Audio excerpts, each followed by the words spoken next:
At this time, I would like to bring up Oded Agam from Intel. He's the Director of Vertical Strategic Solutions at Intel, and he is going to share with us his insights into where we are headed from the perspective of increasing processing power. Hi.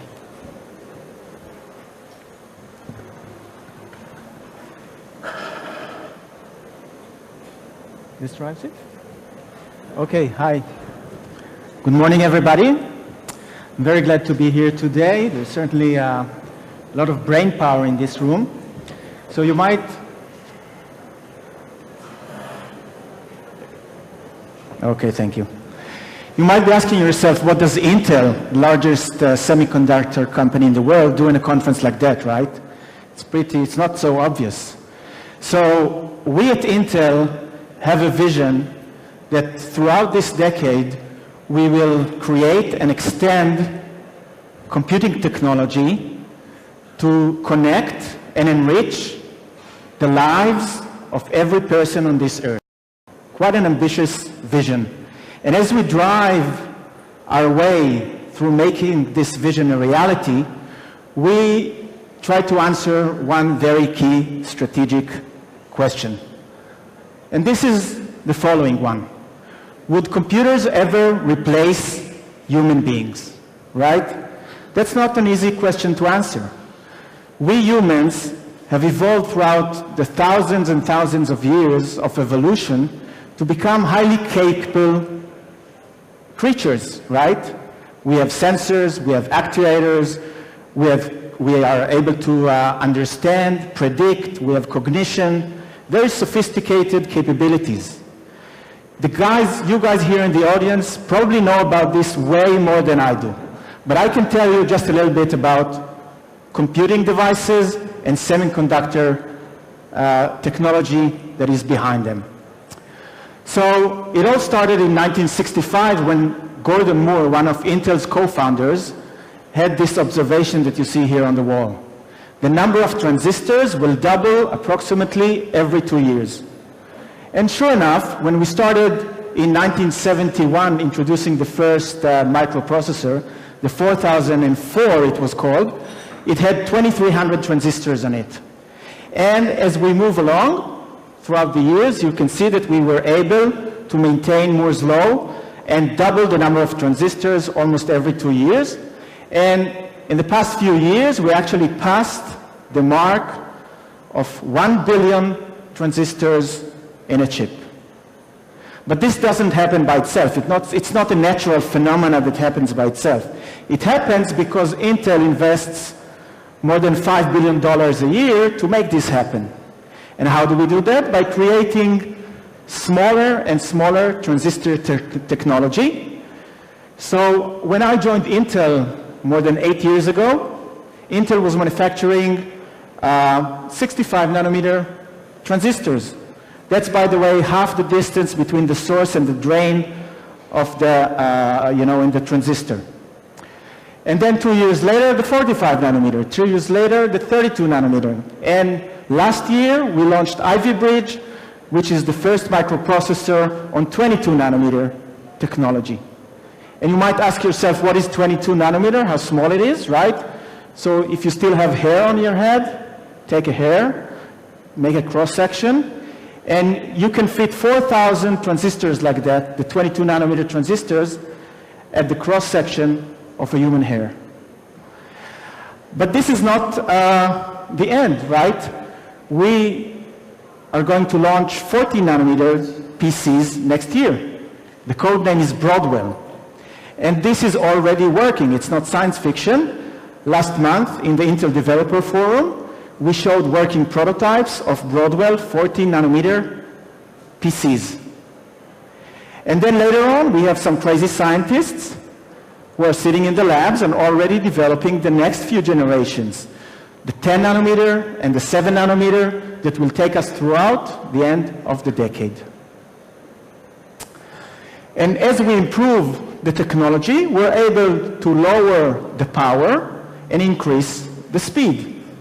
And this enables us to go into many different types of computing devices, starting from the supercomputers at the one end and going all the way to the wearable devices and Internet of Things type of devices. So, and by the way, some of this technology, for example, the 22 nanometer transistors are being manufactured in the fab that we have in Kiryat Gat here in Israel. It's the only manufacturing plant outside of the US where this advanced technology is being manufactured. So let's see what this provided us over the past 40 years as we compare Ivy Bridge of last year with the 4004 of 1971. So we were able to achieve 4,000 times faster microprocessing power, 5,000 times more efficient in terms of energy, and 50,000 times more lower cost. Pretty amazing numbers, right? This is what happens when you have exponential improvements versus linear improvements. Exponential improvements allow you to get to these kinds of numbers. So Moore's law actually enabled the computing revolution, right? We started with the mainframe, we moved on to the desktops around the 80s, and then the mobile revolution came on. Oh, oops, I guess that's not the right photo, right? This is what would have happened if we didn't have Moore's law, if we were not enabling it.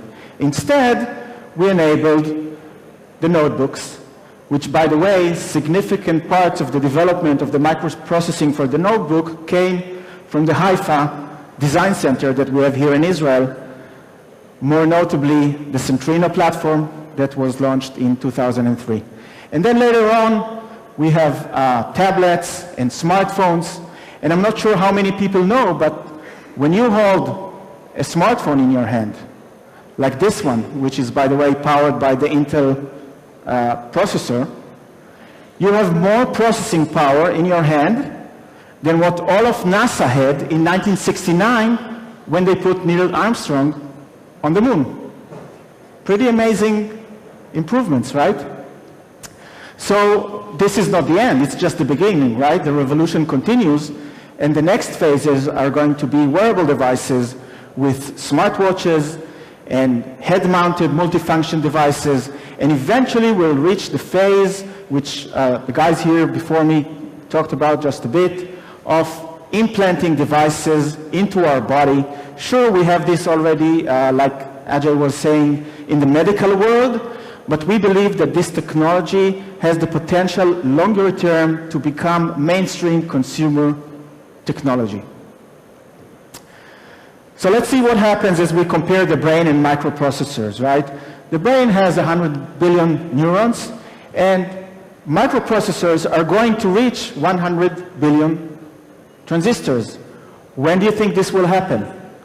So let's remember Moore's law, right? So let's say today we are at around 2 billion transistors. So let's count with me. So it's 4, 8, 16, 32, 64, and 128, right? So in 6 years, no, I guess people here were not listening. It's not 6 years. It's actually 12 years because we double it every 2 years, right? So in 12 years, we're going to reach 100 billion transistors. That's going to happen around 2025. It's not so far away. However, neurons are connected to thousands and thousands of other neurons, while in microprocessor technology, we have connections to typically 4, 5 transistors. To compensate for that, the brain works at kilohertz, while microprocessors work at gigahertz. Pretty significant difference. However, we don't think this is enough. We will need to go to the age of what we call brain-inspired computing, which is why we have this distinguished crowd here to work on that, and to better understand where the brain is, how the brain is operating, and try to take some technologies and ways and methodologies of how the brain works into computing devices. And for that purpose, what we did is last year we put up a fund of $15 million, and we established the Intel Collaborative Research Institute for Computational Intelligence, with the Technion and the Hebrew University in Jerusalem, and also some other universities are involved in this as well.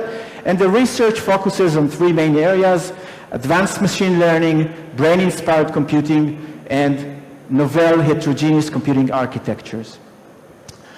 But looking at the brain, the CPU, the processing capabilities is not enough. We also have to look at the senses. Human beings have very effective senses. Our five senses are very effective in helping us to perceive and understand the world. Let's take, for example, visual perception. We have a very sophisticated 3D visual system. Every time that I take an object and hold it in my hand, I can grab it, I can play with it, and it will be there, right? I'll be successful in doing that. That requires 3D vision. To compare computing devices, most of them today are one-eyed monsters, like the Cyclops of the Greek mythology, right? They have one eye, and they only see a 2D projection of the 3D world. This is not a very effective way of understanding what is going on around you. So what we've set up to do is something that we call the Perceptual Computing Initiative. And what we're doing is adding senses to the brain. We launched our software development kit for perceptual computing last year, and we're continuing to advance this. And we're adding eyes, ears, voice, touch, emotion, and context to enable a lifelike experience that is natural, intuitive, and immersive. And what do I mean by these three words? Natural, that means that you interact and interface with the computing device the same way that you interact with me, with your mother, with your kids, with your friends, right? Intuitive, what does intuitive mean? Intuitive means simply that there is no manual. Even a 2-year-old can operate this without given any instructions. And third, immersive. Immersive means that once you start using it, you don't want to stop, and you don't really understand how you were able to do things before that. So natural, intuitive, and immersive. Complex English, right? So let's try and explain this a bit further. Let me introduce you to our friend, the bullfrog. Let's call him Pixie. And it lives in the savannah, it likes to eat insects, and it has an IQ of 10, probably just about the average of the IQ in this room. So let's move and see how Pixie does. Audio?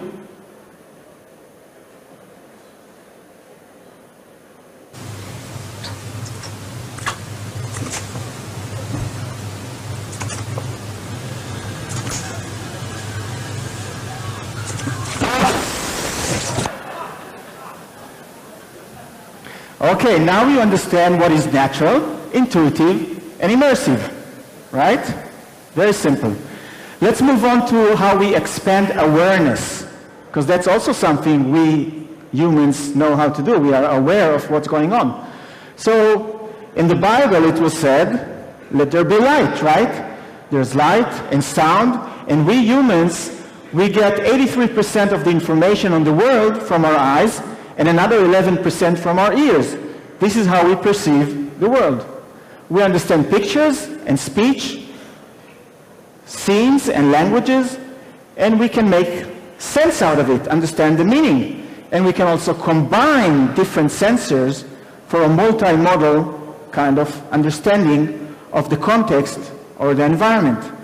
But that's not enough. There's also time and place.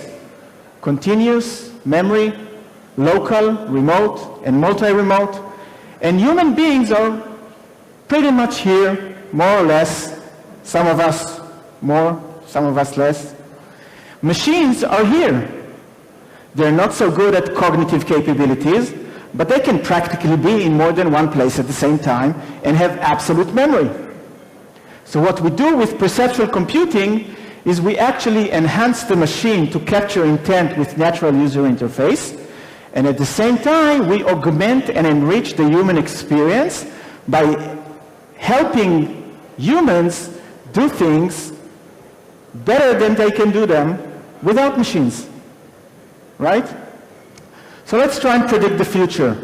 Looking back to the past 5 years, we already started seeing several key technologies that were introduced to the market, and I'll name just a few of them. Siri is the beginning of mobile personal voice recognition, Kinect for 3D gestures, and touch everywhere practically, right? On every single display, there's touch. And as we go into the future, the next 5 years, there's going to be a plethora of different technologies. And I don't know to tell you exactly which one is going to win. Maybe all of them will coexist. What I can tell you is that all of these technologies are going to be natural, intuitive, and immersive. And let's look at a few of them.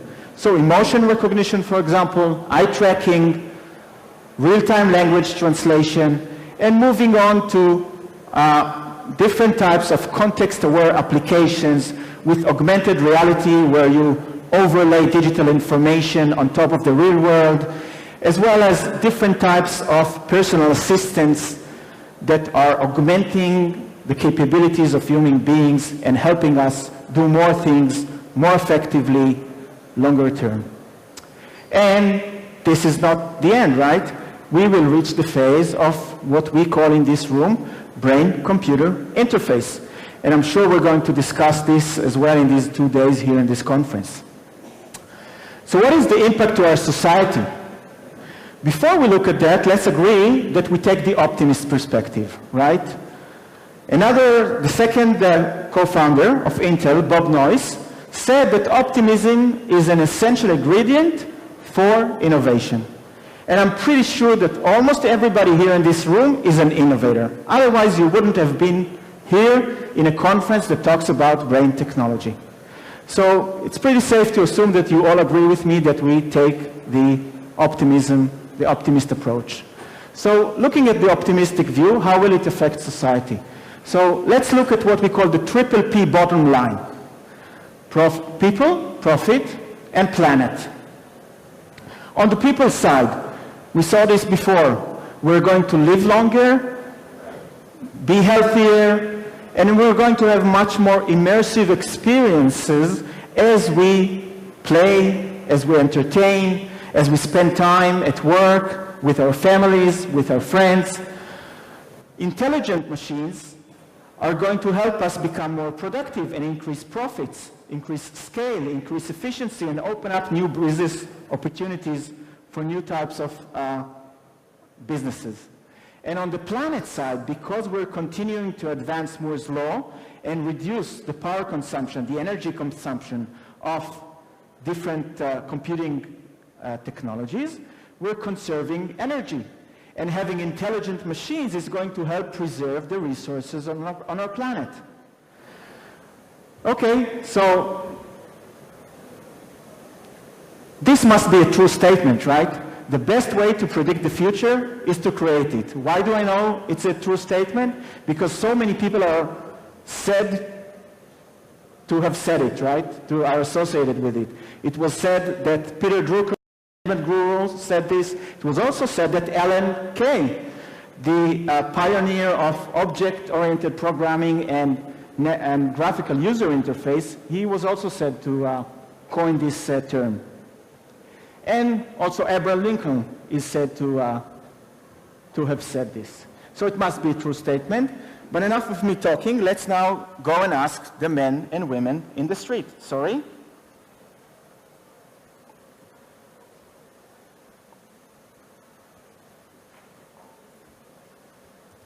I seen a guy playing a violin one time, but it was like hip-hop violin. When he was sitting, you also some crazy stuff.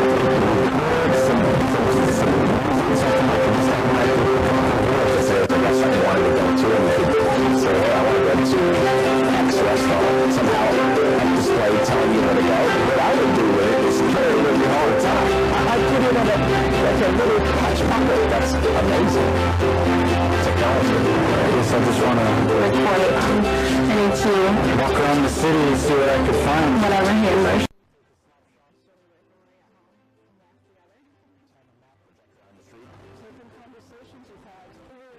could talk to someone. I have clients all the time that don't speak English very well, and if we had the ability to converse, there's no reverse speaking the same language.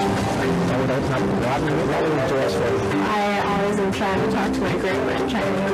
It's just a horrible language barriers. People that do tons of traveling, because these ones always a little paranoid about what's going on with them, checking WebMD, and this would be a perfect way to go around that. Yeah, it can record all these symptoms and foresee these things. It could be telling them ahead of time, like, hey, your blood pressure is high or your sugar is too high. I'm a hypochondriac, so I think I would like something like that. My sister would love it because she's a doctor, so I'm always calling her. Future in 10 years. Anything's possible. I think it's going to be much better than it is today. I don't think college students know what their jobs are going to be because they haven't been created yet. More practical. The skies are going to be more or less the same, probably shinier and smaller. Phones without screens. I don't think we'll have phones like we know them today. Technology is going to become more and more intuitive. More hands-off. I think it'll be more of that you think it, that it'll happen. Technology in 10 years? Technology for me in 10 years is oh my God, I don't even know.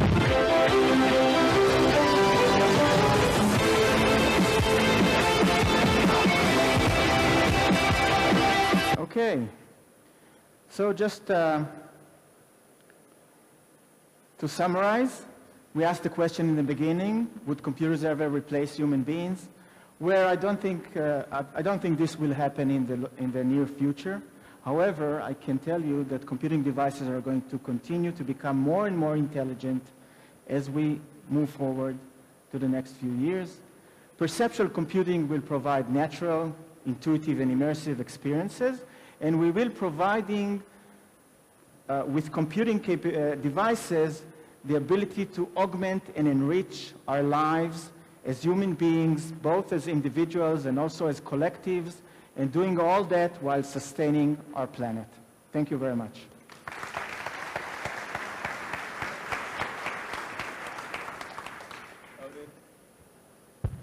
Oded, AJ, thank you for your wonderful insights. We've run out of time. I've got lots of great questions for you, but we'll catch up later.